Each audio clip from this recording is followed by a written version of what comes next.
Okay, here we go, guys. Flicketty review cast. I don't know what episode number. I don't know. 10. 10.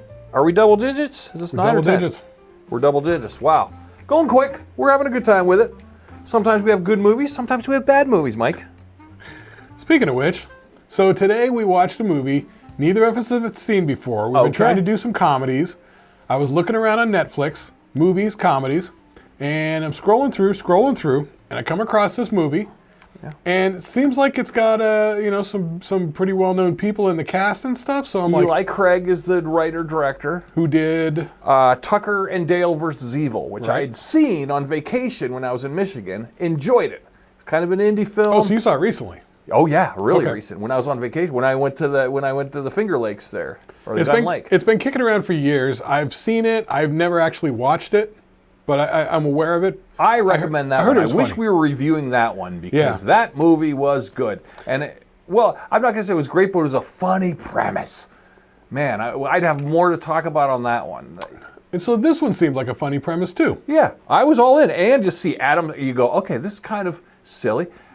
It might be aware of itself. Here's Adam Scott. You had Evangeline Lilly. She's good. Clancy Brown, Tyler Labine. It's a horror, a comedy horror. Sign me up. There are a lot of comedians in it. Yeah, Chris D'Elia's in it. Brad Williams is in it. Oh, Chris D'Elia, who wasn't funny in it, but he's never funny anyway. But Brad Williams was a nice treat seeing him as Cozumel. Yeah, that was funny. That last one.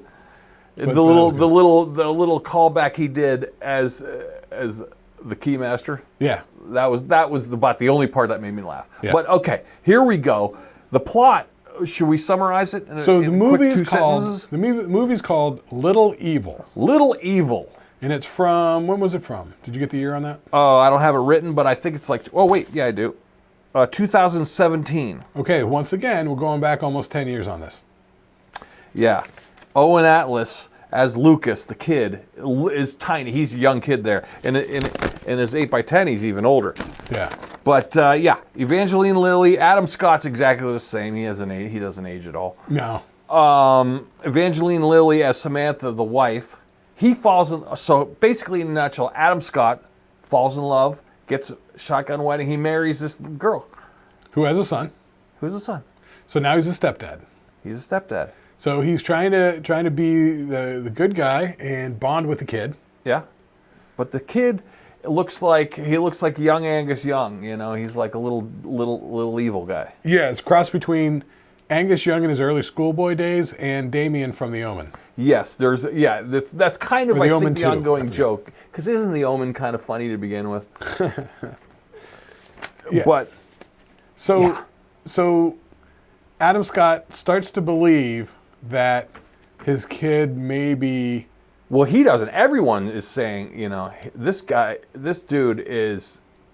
Well, he starts to get it because he gets those weird visions where, Yeah, but he just wants to bond with the kid. But yeah, everybody around him, his friends and stuff, they all have like similar type stories. Yeah. Well, he goes to... Okay, so this is where he doesn't have any friends, really. He just goes to this therapy circle for stepdads. And that's where he meets all the sideline characters. At work, there's this lady who actually... Bridget Everett, her name is, as Al.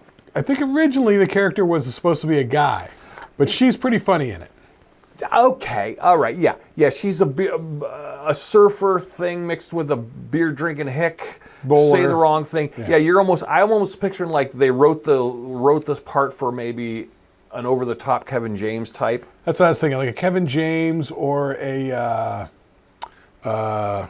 Will Sasso sort of thing. Yeah, Will Sasso, Kevin James would have played the role good, but then they go, hey, let's get Bridget Everett in there to play the lesbian version. She must have just come in and killed it in the audition. Right. Because they didn't even rename it or anything. Is she a stand-up or something? I don't know her. She seems like it. Maybe she's a Groundlings or UCB person. Yeah, because it's funny, she's holding a microphone like she's a stand-up. She might be a stand-up. She may be. But I don't know her, and I know stand-up. But she was pretty funny as this coworker who, is sort of like overbearing and stuff, but she's likable. But likable, and she's like, oh, I got therapy. You should come. And he's like, to your therapy? And she's like, it's a group session thing, Yeah. And so it seems ridiculous, and he's like, nah, I'm not into it. But then he goes. Right. And in there, we meet Crystalia, Donald Faison from Scrubs. Donald Faison from Scrubs, and somebody else too. Tyler Labine as Carl. Yeah, it was some sort of like nebbish guy. So they end up being this sort of group of like 4 or 5 friends. Yeah, that are sort of they hanging end out up being together. his friends through the movie, a recurring. Yeah. They're convinced he's the Antichrist. The kid's the Antichrist. And it's funny, when they go to the therapy, like he's like, I'm starting to think, and then Crystalia's like, that your stepson's the Antichrist? And he's like, yeah. And Crystalia's like, yeah, that's common. We all think that. You know, and it's like, he's like, really? And they're all like, oh yeah. Yeah, right. And then then he goes, okay, well, he invites him over, and he's trying to bond with the kid, so he goes, I'm going to hire a clown. We're going to have a thing, and mayhem ensues with the clown. Yeah, it's almost like the Omen, where, you know, shit just always seems to go like sideways into Crazyville. Yeah. Like, but this is all in the first 20 minutes, and it's moving right along quickly. But here's the thing. Once again, like you could sell me on a movie on a good premise, and I could tell this is a good elevator pitch, good idea, funny premise. it seemed like a funny premise. Because when we watched the trailer, we read the thing, seemed like it should be fun. I'm just going, meh, really? Yeah. It had all these. I mean, I felt like they were throwing the long ball and they kept missing it. It's like this isn't funny. What are we doing here? It's, you know, the girlfriend, she tuned out, you know. But yeah, it's moving right along. I mean, after 15 minutes, the jokes are back seated. What else I wrote? Let's see. Yeah, I wrote. Yeah, it lacked great supporting cast, which none of them were innovative in any way. Supporting matter, blah, blah, blah. It's a funnier version of The Omen I wrote down, which was already kind of funny. But the summary, basically, I really wanted to like the movie. I went in going, the trailer, even the trailer was actually kind of funny. The trailer had me. But when you get to the long-form version, you're like... It was a bit awkward. Yeah, but I was kind of like, well, the trailer's actually, this could be pretty good. It just had a meh feeling like, this isn't funny. It wasn't scary. The horror wasn't scary. The kid wasn't likable. No. The acting, I mean, Adam Scott does a good job, and what's her name? Evangeline Lilly's good. Mm-hmm. Her character's kind of funny. It just couldn't congeal. It didn't gel. It just did not come together. Like you said, it wasn't funny. It wasn't scary. It really seemed to be like if they took like an SNL sketch premise and stretched it over 90 minutes. Yeah. Everybody's trying hard, and, you know, they got this subplot with, you know, Clancy Brown as this priest, and it's all sort of, what's that movie with Mia Farrow where she ends up giving birth to the devil's child or whatever in the building full of old people or whatever? Yeah. From 68. What the hell was that? Oh, is that... Rosemary's Baby. Rosemary's Baby. I was about to say Sophie's Choice. Yeah, it's all sort of like that, where there's these, you know, priests like Clancy Brown, and you're like, is he really trying to bring about the end of the world or something? You know, and then all of a sudden, all the doctors and all the therapists, all of a sudden the teachers from the school and the principal, Sally Field, makes an appearance. I was like, is that Sally Field? That's Sally Field in there. Holy crap. Yeah, and then all of a sudden, all of a sudden, it just unfolds that they're all part of a satanic cult. That's what I'm saying. That's where it's like, it's like Rosemary's Baby. Yeah, and then they kidnap the kid, and then Adam Scott and his buffoon friends have to go rescue the kid. Because they're trying to sacrifice him at this church that Clancy Brown runs. And it's very, It kind of goes off the rails. It doesn't even ever get on the rails. Not really. No. It's odd how it doesn't get going. Right, yeah. I don't know if that's lost in compromise or if it's... I almost feel like they're writing it on the spot, or is it an editing thing, or what? Yeah. It felt... Is it an editing thing? I don't know. It's hard to tell. I mean, it felt very sort of disjointed. Like at one point, weren't they at like a baseball game? Like a youth baseball game or something? Yeah, and 'Cause then I remember Adam Scott and the Al character, Bridget, what's her face? Yeah. In the stands or something like that. Yeah, they're rooting their kid on. Yeah. Was there even any point to that whole scene? No, they're just trying to establish that he's trying to put his demonic son in a normal situation. Let's take the kid to Little League Baseball. But yet it wasn't even like a slow build where it's like, he starts to see this that he thinks is creepy, and then this that he thinks is creepy, and then he starts to think that, like right off the bat, he's like getting these weird visions, and he starts to think that the kid's the Antichrist or something like right off the bat. Like there wasn't even any build to it. You know what I mean? Which would have been prime time for, that sort of stuff where like if they're at the baseball game, something weird happens and he's like, it seems like the kid just made it, rain frogs or something. Like something. Yeah, and then all of a sudden now, and as we get on, the coworker Bridget Everett, her character, she's got a lesbian wife they've got a bad kid, but you never really see the bad kid. You never see the kid hardly at all, do you? And the wife disappears, like at the big triumph at the end when they're all doing the hug at the end. The wife's not even in it. Now she's actually, I had to write this down. Her name's, the character is Wendy, but it's Carla Gallo. She's in that Seth Rogen show I've been watching that I wanted you to The see. Studio? Yeah. No, in Platonic. Platonic? Yeah, okay. She's a good actress. She's quite funny and quite charming. And I was like, I know her.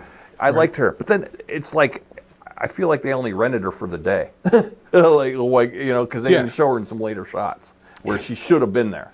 Really seems it. But, very disjointed. Oh, boy. It's super disappointing. Very disappointing. In fact, it was almost a complete waste of time. Now here, okay. Now Brad Williams, they bring in, they go, okay, they kidnap the kid, and the only way they can get the kid is like, we need to get the demon slayer. Who's the demon slayer? His name's Gozamel. And then they find out Gozamel is actually Brad Williams as Gozamel, guy who rides in a van and he slays demons. Yeah, who if you don't know, Brad Williams is a dwarf. Yeah, he's a dwarf. Comedian. He's a dwarf comic who's hilarious in real life. But spoiler, I'm going to spoil this right now. Should I spoil? No one's going to watch this. No one's going to watch this. They kill him off. Like immediately. We have some cool, charming scenes with him, and we go, oh, Gozamel and them are going to go save the kid. This is going to be good. This will be fun. They kill him off in a cornfield. Immediately. And it's like, okay, no more Brad Williams. All right. Well, I guess they leave the cornfield, and then here we go. Now they're, Yeah, that's the thing. It almost feels like there was like a good premise or a good idea, and then they're like, we can't afford him for more than 2 days. Yeah, we only have him for 2 days, so let's get the shots we can with him. So they do the shot where they meet him, and then the shot where they kill him. Yeah. And then they have the funny part where they're in the van, and the van rolls over. Yeah, they crashed the van. He flew through the windshield. I don't know. Yeah. And that would have been so good. It could have been super funny if then Gozamel and then Al and then Adam Scott would have gone to save the kid. If we had had more Gozamel, that character was waiting to happen. I know. It was very. Yeah. Yeah, it felt sort of like a waste of time. Oh, what a waste. And then there's the heartfelt ending, and then they spent their wad on this flaming thing. They had a fire pit, they're about to sacrifice the kid, and here comes the hell demon out of hell with the flames flying around, and they're all hiding from the flames. And then they get rid of the main guy, save the kid, and they have the big heartfelt hug and the and the ending and the wrap up. It's like they fast tracked the ending. Yeah. They took all this time to try to build up to this kid getting kidnapped. Finally gets kidnapped in the last scenes, last probably 10 minutes, 15 minutes, and then they fast tracked his rescue. Yeah. It's just very bad. Very bad. It just felt very uneven, not fully thought out. Like it seemed like it could have been a fun premise. They could have had a few, key scenes to sort of, kind of bring it to life or whatever, but it just feels like a real miss. It seems like a whiff. Yeah, and it almost feels like, okay, now here's the thing. When I saw the Tucker and Dale versus Evil, they showed scenes, the making of scenes from it, okay? At the end? And they were on a shoestring budget. And they were showing like, okay, let's shoot that again from this angle, and let's get that, and you do that. And then they start laughing, and they're giggling with each other. And there's these outtakes, and you could tell that they're on a shoestring budget. This felt like they wanted to create that indie movie fun, but they're given a big chunk of money. And that big chunk of money, they'd spend it by the part. Oh, we need to save the money. We only have Faison for 2 scenes, so we got to use him over the, Yeah, and I feel like, yeah, because there were a couple of big scenes. Like you said, the one in the church at the end with the pit to hell. There was a big scene that they used for the cold opener in the beginning. Yeah. Where outside the house, it's like raining or something like that. And Evangeline has to run out and and save the soapbox Adam Scott. derby box he buried him in. Oh, is that what it was? Yeah, it was the box that they got the soapbox derby in. Soapbox derby car. And then he buried him. The little kid buried Adam Scott in the yard, and it starts from there. And he wakes up, I want a divorce, Yeah, I know. Once again, I think Eli Craig had a good idea, and you could almost hear him going around pitching people like, all right, the Antichrist kid and the stepdad. It seems like they had some money, and the cast is sort of crazy. Yeah, and I feel like, you had it on your lap and wiggling. Where'd the comedy disappear? I don't know. I don't know where the comedy lost. I almost feel like, I hate to say, I know Adam Scott is a great actor. He plays the straight guy perfect. But maybe if they would have cast somebody else for that, somebody who was able to play straight but could get silly possibly, or could have been silly off camera. Yeah, I mean, I see where you're going with that. And once again, I feel like with somebody who could have had a little bit more wacky over-the-top emotion, like, I don't know, like a Jamie Kennedy or something like that. Sure. You could have seen, and they could have built up this sort of rising suspicion, the sort of increasing paranoia, the sort of... Yeah, or the oblivious, like the overlooking the obvious. Right, early on, yeah. Yeah, because he was a realtor, and he would notice he had awareness. So the fact he was so aware, but he, I don't know, didn't notice the kid was Damien from The Omen. But that was the thing. It seemed like so early on that he did. Yeah. Which I felt like sort of undercut a lot of opportunities for the comedy. And we didn't even get into why did he immediately... Evangelina Lilly, it's hard to make her look bad. She's a great actress. She's charming. She's lovely. And she plays this cute character, this mom, who we all go, oh, ew, she's kind of hot. She's dancing on the screen, and she's lighting up the screen. And you could see why he married her, but why would you marry her and not introduce you to the kid? It's almost like, okay, he carries her through the threshold of the new house. Oh, and here's my son. Yeah. You don't marry somebody and never meet their son. No. It seemed weird. Yeah, we didn't even talk about that. No, I mean, they talked about it in the movie, but yet, it's almost such a ridiculous thing that wouldn't happen in real life. Yeah. That it sort of screams implausibility. Yeah. Yeah, it just didn't work. So Little Evil, I hate to say it, guys. I know. With all the people involved in it, with the fun, and I don't want to smash on somebody's hard work and art. It was well made. The cinematography was good, and the production design was good, and most of the actors are trying except for Chris D'Elia, and but boy, it just big miss. Big miss, big whiff. It was a big whiff. Yeah. And you can't call something a comedy and not have one laugh in it. Yeah. Other than the Brad Williams part and maybe a couple things I went, I didn't laugh once. No, me either. I mean, the tone. Was that it? The tone was just off. Especially the first 20 minutes. Now, the first 20 minutes, you're supposed to have the most, if it's a comedy, there's where you want your laughs. They did not, there was nothing there. Yeah. It was just flat. Yeah. Yeah, it was just odd. Yeah. I'm sorry, guys. Good, I don't want to smash on somebody's hard work. Yeah. But I'm gonna have to say, pass it up. Or just watch it for how bad it is, I guess. I don't know. And once again, it's not terrible. It's well made and stuff, but yeah, it just, Sunday afternoon watch, okay, maybe. Yeah, back in the old cable days, if it was like that or bowling, sure, watch it. Yeah. But, you know, I mean, yeah, swing and a miss. Swing and a miss. Unfortunately. But at least it's getting into October. Now that this is out, we showed you this. We went from comedy to horror comedy.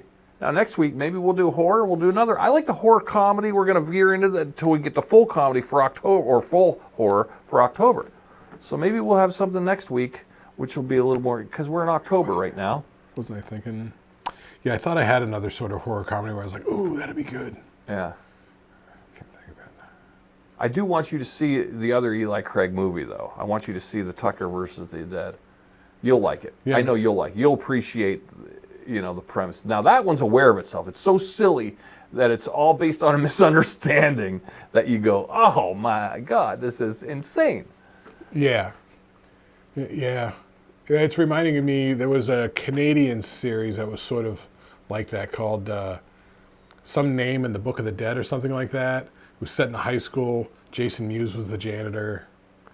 Yeah, or it's kind of like on The Burbs when they're looking at the neighbors across the street and they have all this. They picture them as totally evil, crazy people. Maybe we should do The Burbs.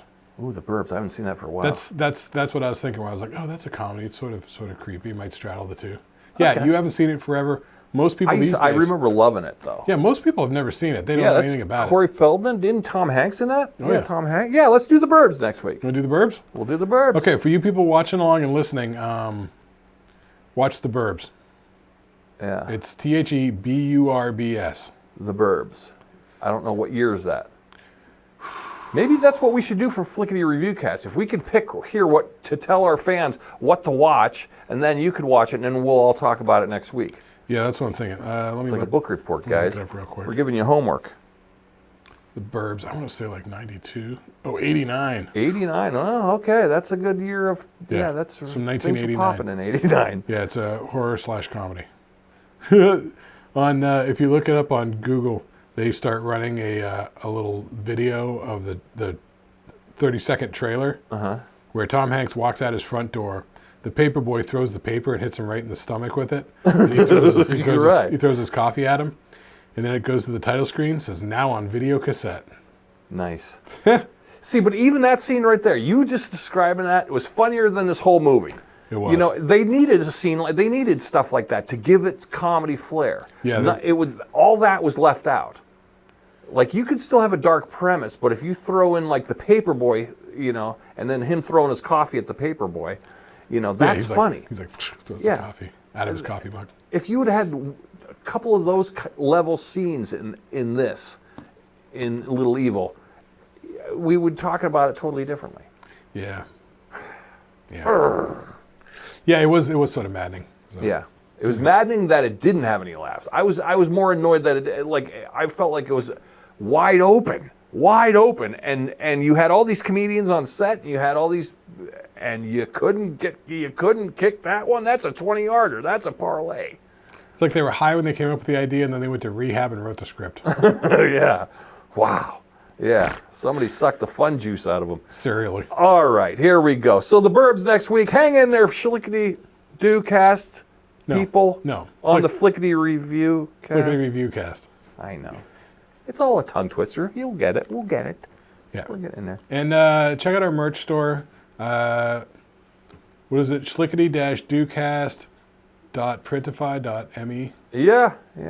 Something like that. I'll throw it up on screen. Yeah, or it'll be in the description down there in the episode description. I always put it in those descriptions. So nose around, mull about. Yeah, we'll make up some Flicketty Review Cast merch pretty soon here.